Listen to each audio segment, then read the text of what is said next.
এটা হলো রাস্তা, বুঝলেন? এই তো মানুষগুলো স্নান করে আসতেছে।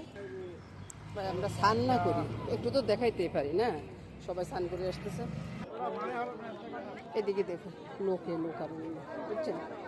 আর কিছু মানুষের ওই যে দেখুন কি অবস্থা, কত শীত। আমি কোনোদিন এদিকে আসিনি, তো আজকে আসলাম, খুব ভালো লাগতেছে। কত মানুষ স্নান করতেছে, কত মানুষ, চিন্তা করতে।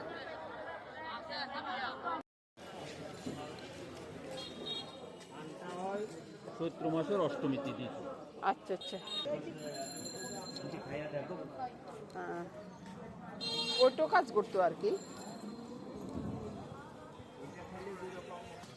কত সুন্দর মাছ লাফাচ্ছে, পুকুর না হয় ছোট জায়গায় লাফাচ্ছে। এই তো বন্ধুরা এবার বাসায় চলে যাবে।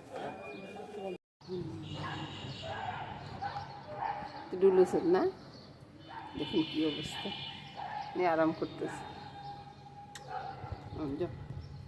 সকালবেলার জলখাবার নিয়ে চিন্তার কোনো শেষ নেই।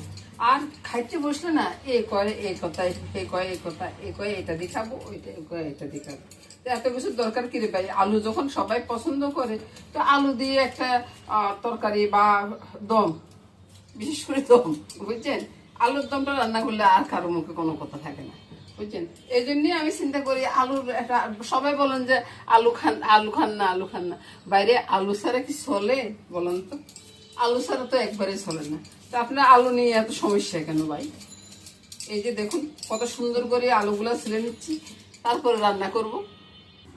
এবার দেখুন ভাই, এই যে আতপ সাইলটা ছেড়ে দিলাম তেলে ছেড়ে দিয়ে একটু গুটানোটা করে দিই। আর এখানে আদা যা আছে সব দিয়ে, যে আদাটা তার ভিতরে ছেড়ে দিই, বুঝলেন? দারুণ একটা সেন্ট বের হবে। তারপরে গুটানোটা করে ওই যে নুন চিনি আর হলুদ লঙ্কা ছেড়ে দেবে। ছেড়ে দিয়ে এই পাইকারিটা না আমার অনেক উপকার করে, বুঝছেন?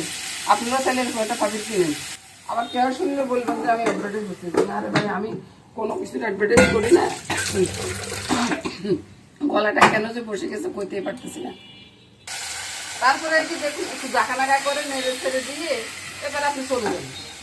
আমি যাচ্ছি বাজার করতে, বুঝছেন? আমি চলে যাচ্ছি, আর বাকিটা মামনি দেখবে করে বাসায় চলে আসলাম। আসতে সুন্দর একটা লাউ নিয়ে আসছি। ওই যে মাছ আনছি, মাছের মাথা দিয়ে পাক করবো আর কি। তো আর এদিকে এসে দেখি মামনি ওই যে আলুর তরকারিটা বসাই দিয়ে গেলাম না, কত সুন্দরভাবে রান্না করে ফেলছি, আপনাদেরকে দেখাই। সে কথাই বলতেছি, বুঝছেন? চশমা না থাকলে কিছু দেয়া যায়। এই যে মামনি আলুর দম করছে, দারুণ একটা আলুর দম করছে, বুঝছেন? তো এই আলুর দমটা দিয়ে আজকে রুটি খাওয়া হবে। রুটির কাই করে ফেলছি, এখন রুটিগুলা বানাবো।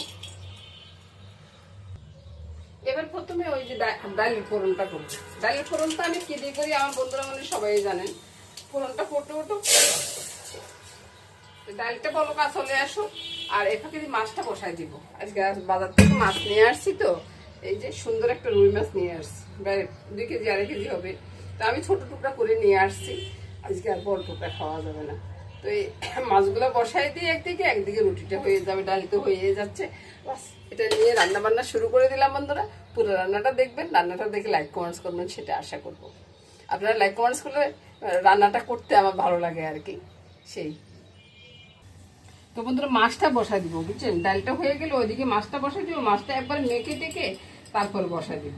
তো কি কি দিচ্ছি, নুন, হলুদ, আর হলুদটা বেশি দিলে এই হলুদটার রংটা অনেক ভালো। তো আর লঙ্কাটা দিয়ে দিলাম। মামনি একটু জিরার গুঁড়ি দাও তো বাবা। মামনি আসছে, বুঝছেন? মামনি জিরা 1 চামচ দিয়ে এলো। তেজপাতা দিয়ে দিলাম। তেলটা কই বাবা, একটু তেল মাখা দিতে হবে, বুঝছো? তো রান্নাটা এইভাবে করবা, দেখবা যে খুব টেস্ট হবে। একটু তেল মাখা দিলাম। তারপর কড়াইতে যে তেল দিব না তা কিন্তু না, এটা ভালো করে মেখে নিবো। আর এভাবে কড়াইটা বসিয়ে দিই, কড়াইটা গরম হয়ে যাবে। একসাথে অনেক কাজ করতে গেলে একটু কথাটা বেশি চলে আসে, বুঝছেন? আমি যদি কথা না বলে আপনাদেরকে না বোঝাই, তাহলে তো আপনারা বুঝবেন না। বাবা মারে এখানে একটু মেথি ফোড়ন দিতে হবে এই কড়াইতে। মাছের জন্য একটু মেথি ফোড়ন দিলে খেতে বেশ মজা লাগে, আর রানটা বেশ সুন্দর আসে, বুঝছেন? আর এবার মাছটা মেখে নিই, ভালো করে মেখে নিই। আর এই যে এই জিনিসটা যেমন আমার প্রিয় তেমন আমার ছেলেরও প্রিয়। আমরা দুইজনে, হ্যাঁ দাও। আর করিয়াটা কালকে ওই যে রাত্রেবেলা ডিম মামলেট করছিলাম, আপনারা কি বলেন জানি না, আমরা মামলেটটাই বলি। কি রে বাবা, মাছগুলো ছেড়ে দিলাম, একটু ভাজা হোক, এপিটে পিটে একটু উল্টে দিব, উল্টে দিয়ে ঝোল দিয়ে তারপরে রুটি করা আরম্ভ করবো, বুঝছেন? এভাবে কাজ করলে বন্ধুরা কাজটা অনেক তাড়াতাড়ি হয়ে যায়। আপনারা চাইলে করতে পারেন। অনেক কথা বলে ফেলতেছি। এই তো বন্ধুরা ডালটা হয়ে গেছে, ডালটা নামিয়ে নিচ্ছি। এবার তাড়াহুড়া করতে গেলে বেশি দিলে একটু পরে এটা মুছি ফেললে চলে যাবে না। তো এবার মাছটা আপনারা দেখতেছেন কিনা জানি না, মাছটা উল্টে দিচ্ছি, বুঝছেন? এই যে খন্তিটা দিয়ে উল্টে দিচ্ছি। আর ওই যে আপনারা কি বলেন জানি না, আমাদের নোয়াখালীতে এটাকে বোটকা বা পটকা এরকম এরকম ভাষাতেই বলে আর কি। তো ওইটাও বেশ ভালোভাবে কষানো হয়ে গেছে। এবার ঝোলটা দিয়ে ওইদিকে নিয়ে যাচ্ছি। ওইদিকে নিয়ে গিয়ে এবার আমি রুটিগুলো করে নেব। একসাথে সব কাজ হয়ে গেছে। মাছের ঝোলটা যখন হয়ে যাবে না, তখন আপনাদেরকে দেখাবো কত সুন্দর একটা মাছের ঝোল রান্না করতেছি আমি, বুঝছেন? তো এই আর কাঁচা লঙ্কা দেবো, কি কাঁচা লঙ্কা সেটা দেখাবো। এবার কাঁচা লঙ্কাটা দিয়ে দিচ্ছি, কাঁচার ঢাকা দিয়ে দিব। আর রুটির কাইটা এদিকে নিয়ে আসি, রুটিটা বানিয়ে নেব। বানানোর পরে সব কিছু দেখাবো আর কি। আর সকালবেলার জলখাবারটা সম্ভবত কোনো কোনো দিন দিই, কোনো কোনো দিন দিই না। ছেলের অবস্থাটা কি হয় দেখুন, কত বাসন যে ভরে। তারপর আমি প্রতিদিন রুটি ঘরেই করি, বলুন। আর এই যে আলুর দমটা দেখুন, দারুণ হয়েছে না, মামুনির হাতের আলুর দম। এবার দেখুন চুলা টুলা সব কিছু পরিষ্কার করে একবার পরিচ্ছন্ন করে ফেললাম। আর এদিকে তরকারিগুলো আছে, এই তরকারি আর লাউ রান্না হবে। লাউটা দুপুরবেলা রান্না করব, তো তো এই দুপুরের জন্য আর কি। তো সেটা একটু পরে রান্না করব, সেটা এখনও গোছানো হয়নি আর কি। তো এই রান্না নিয়ে এখন আমি চলে যাব টেবিলে। সকালবেলা জল খাবার খেয়ে আবার দুপুর ওই লাউটা রান্না করতে আসবো। বাড়ির সকালবেলা জল খাবারের জন্য এরকম একটা আলুর দম আর কিছু লাগবে। আলুর দমটা বসানোর সময় আপনাদেরকে দেখাই কতগুলো রুটি করছি দেখুন তো। তারপর রুটির বক্সে ঢাকনা দিয়ে রাখি, নাহলে কিন্তু ঠান্ডা হয়ে যাবে। পরিষ্কার করে একবার ধুয়ে টুয়ে বানিয়ে নেব।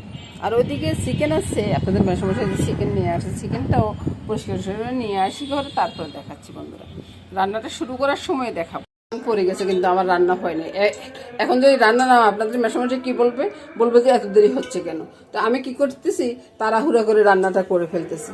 মাথাটা তো এখানে আছে, মাথা পরে ব্যবস্থা করব। এখানে এখন ওই যে মেথি ফোড়ন তেজপাতাটা দিয়ে দিলাম, চূড়াটা জ্বেলে দিলাম, তেলটা এখনো ঠান্ডা। এবার বুঝুন তাড়াহুড়ার টাইমে তেলও গরম হয় না। এবার দেখুন কখন যে তেল গরম হয়ে গেছে আমি তেল খাই না, বুঝলেন? ওরে পাহাড়ি এমনভাবে ফুটতেছে, দেখ দিছি ডাকা। এবার এদিকে তাকান, এই যে ধনিয়া পাতা যদি না থাকে, ধনিয়া পাতার ওষুধ হচ্ছে কালো গোলমরিচ, বুঝছেন? কালো গোলমরিচটা দিয়ে দিলাম। এবার নুন হলুদটা দিয়ে দিই, তারপরে আপনাদেরকে আবার দেখাই। বাইরে ভাই মাছের মাথাটা এমন ফোটার ফুটুর করতেছে, আমি এখন কি করি বলুন তো? এই যে নুন চিনি হলুদ যা আছে সবে দিয়ে দিলাম, দিয়ে এটাকে একবারে দেখে দিলাম। আর ফটফুট করতে পারবো না, কি বলেন? তারপরে দেখেন এবার পটার ফুটুর সব বন্ধ হয়ে গেছে, বুঝছেন? এই যে লাউন জল মারে গেছে, পটার ফুটু করা সব বন্ধ হয়ে গেছে। আপনারা ঠিক এরকম করবেন। মাথা যখন ফটফট করবে, তখন লাউটা বা যে কোনো জিনিসে আপনি যদি আলু দিয়ে রান্না করেন, ফট করে ছাড়ে দিবেন। ছাড়ে দিলে দেখবেন যে এই মাছের মাথা কিভাবে আর পটার ফুটু করবে বলুন তো? দেখছেন নি ভাই, লাউন জল বাইরে হাবুডুবু খাচ্ছে লাউ। এই জল কতক্ষণ শুকাবে গন্ত বাইরে, তাড়াতাড়ি অনার লাগে লাউরে ছাকি উড়ে এলে জলটা আগে শুকাইলে, বুঝছেন নি? এভাবে আপনারাও রান্না করতে পারেন, ভালোই লাগবে খাতে। আর লাউ বেশিক্ষণ সিদ্ধ করলে না টক হয়ে যায়। বারে বাহ, লাউগুলো তুমি কত সুন্দর তেল বাইরে। এখানে লাউটা ছেড়ে দিলাম, লাউটা ছেড়ে দিয়ে ওই জলটা সাথে নিচে কাঁচা লঙ্কাও কিন্তু দিয়ে দিচ্ছি। কাঁচা লঙ্কাটা আপনাদেরকে দেখাই না। এবার বলুন লাউটার কালার কেমন হয়েছে আর লাউটা খেতে কেমন লাগছে আপনাদের বলুন। আর পুরা ভিডিওটা যদি না দেখেন তাহলে কেমনে বুঝবেন যে আমি কোন সময় কি করছি? পুরা ভিডিওটা দেখুন বন্ধুরা, দেখে লাইক কমেন্টস করুন, সেটাই বলবো। হয়ে গেল দারুণ স্বাদের লাউ রান্না। এবার নামিয়ে নিচ্ছি, নামিয়ে নেওয়ার পরে আপনাদেরকে দেখাচ্ছি। দেখুন তো বন্ধুরা রান্নাটা, যেমন এদিকে লাউ রান্নাটা আছে, কত সুন্দর একটা লাউ রান্না হয়েছে। আর এদিকে মাছটা আছে, আর এদিকে আছে কি ডাল। এ নিয়ে রান্নাটা শেষ করে দিলাম বন্ধুরা। ভাত তো রান্না হয়ে গেছে, এক ডেক ভাত রান্না করছি। গরম গরম ভাতের সাথে লাউ, মাছ, ডাল সব মিলিয়ে খুব সুন্দর একটা খাওয়া হয়ে যাবে। তো নমস্কার বন্ধুরা, আগামী দিন আবার দেখা হবে।